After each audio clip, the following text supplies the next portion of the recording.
Question to start off. What is the riskiest thing you've ever done? You don't have to answer. You can just kind of keep this in your head. You can be thinking about the image in your head. What is the riskiest thing you've ever done?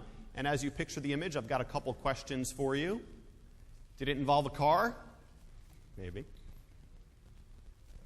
Did it involve water? Maybe. Did it involve casino? Don't answer that. What is the riskiest thing you've ever done? Well, you might be thinking about it right now.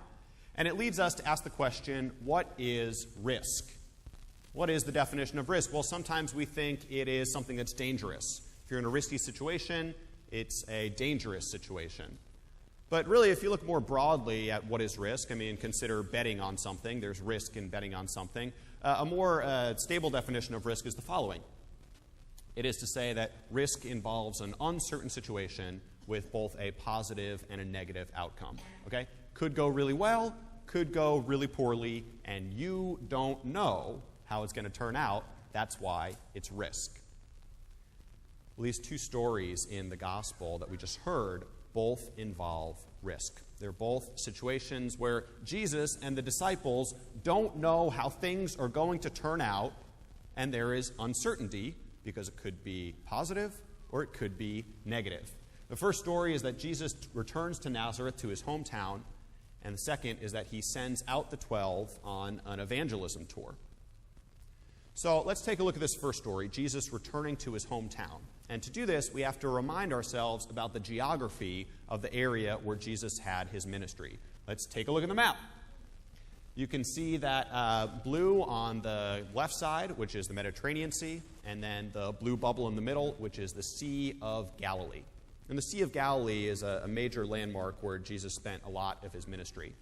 We've been going through the Gospel according to Mark, and we've heard about some of his healing stories. We've heard about some of his teaching. Just last week, we had the healing of the woman who'd been suffering for 12 years, and then the daughter who was raised from the dead. That all took place around the Sea of Galilee, around the town called Capernaum. Okay, and if you look real closely, you can see that red arrow is pointing to the Sea of Galilee, and then nearby is a city called Capernaum. There's a fishing village. It's where some of Jesus' disciples were from because they were fishermen. Jesus wasn't from there. Jesus was from the town of Nazareth. Right, we've heard Jesus of Nazareth. Now, he wasn't born in Nazareth. Where was he born? Oh, he was born in Bethlehem. That's because mom and dad were kind of on a vacation in Bethlehem, not of their own will, but to pay taxes. He was born in Bethlehem, and then pretty soon after that moved back to Nazareth, where he grew up with Mary and Joseph and brothers and sisters and the whole town, which would have been about, I was looking at some commentaries, maybe 300 to 400 people. And everybody knew each other in Nazareth. Kids, what do you think it would be like if you lived in a town where everybody knew you and where you were probably related to every single person in that town? That'd be kind of interesting. Well, that's what it was like for Jesus. He was doing, let's go back to the map. He was doing his ministry in Capernaum around the Sea of Galilee, and then he decides to go to Nazareth to preach for the first time in his own hometown. Now, things have been going really well for Jesus. He's had some successful healings. He's had successful teachings. He's had 12 or more disciples come and pledge their lives to him, to follow him. Men and women followers saying, we'll go wherever you go. Things are going really well. And he decides to go home, which is about a 20-mile journey, okay, about a day's journey, and show up in Nazareth. So we'll take a look at the next slide and remind ourselves that we're dealing with two stories, and this is the first story of Jesus going home. The great thing about going home is that everybody knows you. And the bad thing about going home is that everybody knows you. Maybe they know about the riskiest thing you've ever done. Maybe they were there. Everybody knows Jesus in his hometown, and this actually leads to some uncertainty. Jesus doesn't know how it's going to turn out when he returns home to Nazareth. There's some risk involved here. And yeah, we think of Jesus having, extraordinary powers, but because he was human, he could not always see exactly what was going to happen. He had strong intuition, absolutely. He had a sense of calling and a sense of where his life was leading him with his ministry, but he didn't always know exactly how things were going to turn out, and so Jesus himself experienced risk and uncertainty, and certainly as he goes home to Nazareth, he has this. Could have gone well, could have gone poorly, and in this situation, it goes poorly. He shows up in Nazareth, and people say, "Oh, welcome home. Aren't you the son of Mary? Aren't you the carpenter?" Jesus says, "Well, no, look at all these disciples. I'm a rabbi now." It was only rabbis who would be able to gather a group of people to surround them as disciples, and that was a status thing. If you had more disciples, you were a better and bigger, more important rabbi. And Jesus is a bigger, better, more important rabbi, but when he returns home with all of these disciples, they say, "Wait a minute, aren't you the carpenter? We know you. You grow up on so-and-so street. Aren't you the carpenter?" And you can imagine Jesus saying, "Well, no, I'm a big, important rabbi. Let me teach you. Let me do some miracles." And you can imagine them saying an expression which I learned when I came down south, "Oh, bless your heart." "Oh, he's a rabbi. He's a big, important rabbi. Oh, bless your heart, Jesus." They don't accept him. They have too much baggage or too much memory of who he was and where he came from, and they don't accept him. It says in our text they were not very happy with what he was doing. In another translation, it says that they were scandalized by what he was doing, trying to teach with authority, trying to show up as a big, important rabbi. It just doesn't go well. And so it says that Jesus left the town without even being able to do many deeds of power. He healed a few people, but then he had to move on to the neighboring towns. So Jesus walks into this situation of risk and uncertainty, and it doesn't go very well. Immediately, on the heels of this story, we get a second story, and it's quite related because he sends out the disciples on an evangelism tour. And he says, "Go out to the neighboring towns and preach the good news. Take nothing with you except the message, and be ready to be welcomed into a town or not." Turns to Nazareth, sends out the 12, and the element that ties these two stories together is risk and uncertainty. Because look at what he tells them to do. He says, "You may take along a walking stick, but don't carry any food, don't carry any money, don't carry a bag. You can wear sandals. Don't carry an extra tunic or an extra change of clothes. You need to show up and just be ready to accept the hospitality of that town. If they let you stay there, great. If they don't, and they might not, you need to shake the dust off your feet and move on." Talk about uncertainty. Jesus doesn't send them out with many resources. In fact, he commands them to go without very many resources at all. Do I have anybody in the congregation today who is or was a Boy Scout, or a Cub Scout, or a Girl Scout? What is the motto of the Boy Scouts? Be prepared. Let me tell you something. Jesus would not have made a very good Boy Scout. He sends them out decidedly unprepared because he wants to challenge them with a situation of uncertainty and risk. Wow. It reminds me, of seminary when we had to do something called clinical pastoral education. And every Episcopal priest has to do a summer-long internship, about 400 hours, of clinical pastoral education, which is to be a chaplain, usually in a hospital. Well, we showed up at this hospital, and we met our supervisor. We went through about two and a half days of training. And then we got these white lab coats with hospital IDs, and our supervisor said, "Okay, go ahead." We said, "What?" They said, "Well, here's your floor assignment. Go ahead and go up to that floor and be a chaplain." We said, "Excuse me?" He said, "You're going to just go door to door, people's rooms, and ask them if they want to talk to a chaplain."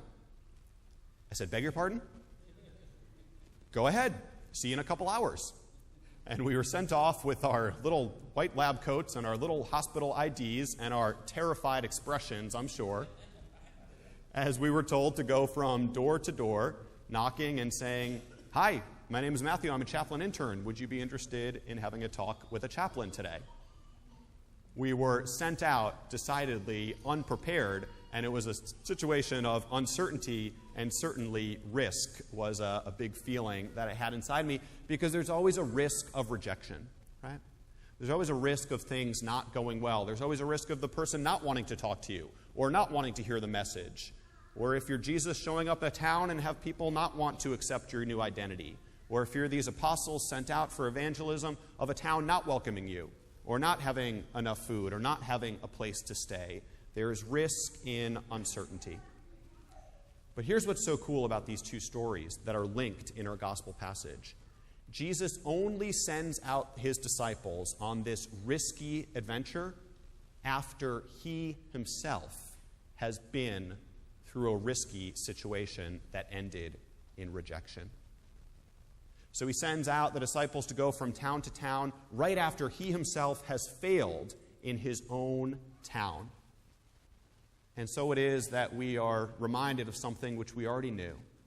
Jesus will not ask us to do anything that he himself has not already done.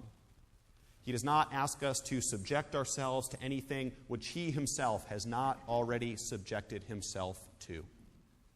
And so when we think about those disciples, when we think about ourselves, when we think about situations of uncertainty, we know that Jesus has blazed the trail. He's already done it. He's put himself in the riskiest and the most uncertain situations of all prior to his turning to them and turning to us and asking us to do the same. And so what about you? Where is the risk in your life? What are the situations of uncertainty in your path? More importantly, what are the risky situations in your Christian life? What are the situations in your walk with God, in your walk with Christ, that you don't know how they're going to turn out? They're uncertain. They're risky. What are those?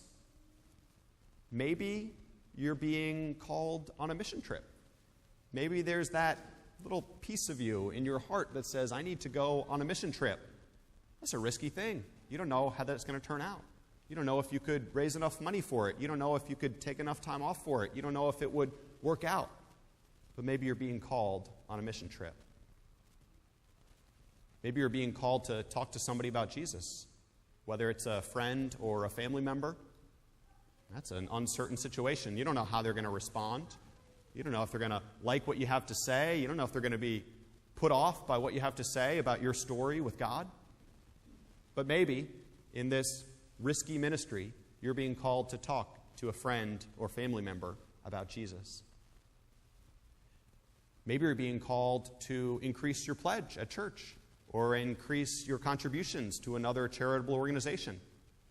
Maybe you're being called to pledge for the first time and you've never done it before. That's a situation of risk and uncertainty because you don't know if you can make it. And Jesus takes all of these risky situations and says, it's okay. I've done it before, and you can do it too. Here's a situation of uncertainty that happens every day in our own homes. Maybe you're being called to start praying more or reading the Bible with your family and your kids. That's a risky situation because you don't know how they're going to respond to it. You don't know what the outcome's going to be, if your kids will be... Well, actually, in this case, you kind of do. Your kids will roll their eyes when you try to pray with them or read the Bible with them. And that's okay. You got to keep doing it. They'll roll their eyes, but it will be implanted in their hearts and their minds, and it will be a powerful experience for you and your family. But it takes a step. It takes a step into risk or uncertainty to start praying with your spouse and your family member or those in your community or those at your home, whether they be kids or cousins or nieces and nephews, whoever it is. It takes a step of risk, and maybe you're being called to step out with Jesus into that risk today. We'll do some closing thoughts to close up our sermon today. The first one is that he sent them out 2 by 2. It's a quick little bit in the passage, but boy, is it important to know that he sent the disciples out not on their own, not as lone rangers, but 2 by 2. What does it mean when you go into a risky situation with somebody else? Well, it means you've got support. It means you've got accountability. It means you've got help. And so whatever of these things that you're being called into, that you're feeling called in your heart, maybe tell somebody about it and ask them to pray for you about it. You say, hey, I'm going to start praying with my family every day. Would you pray for me about that? And if there's nobody else in your life who you think you could ask that, well, then you can ask your priest. You can call me up, send me an email, and say, hey, I'm going to try to do this new thing. I'm going to talk to so-and-so about Jesus. I'm going to go on a mission trip. I'm going to start praying at breakfast. Would you pray for me about that? And it'll be the best part of my day to pray for you in that risky situation. Send them out 2 by 2. Don't go on it alone. Let's not be lone rangers. Let's go out with the support of our fellow Christians into these uncertain situations in our Christian walk. Next one. Failure, short-term failure, is always an option. Failure is always an option. And we saw in this passage Jesus failing in his own hometown. We see in Jerusalem Jesus failing at the end of his ministry, going in on a Palm Sunday and then being sold out and betrayed by one of his best friends. Failure is always an option, and Jesus says you got to shake the dust off your feet and keep going into the next call. And finally, the third closing thought is to say that with risk comes great reward. And in this story, in this situation, the reward is life abundant. The reward is the life God has always desired for us as we walk with Jesus into situations of uncertainty, knowing that Jesus has incredible, extraordinary, abundant things in store for me and for you. Can we say amen? Amen. All right.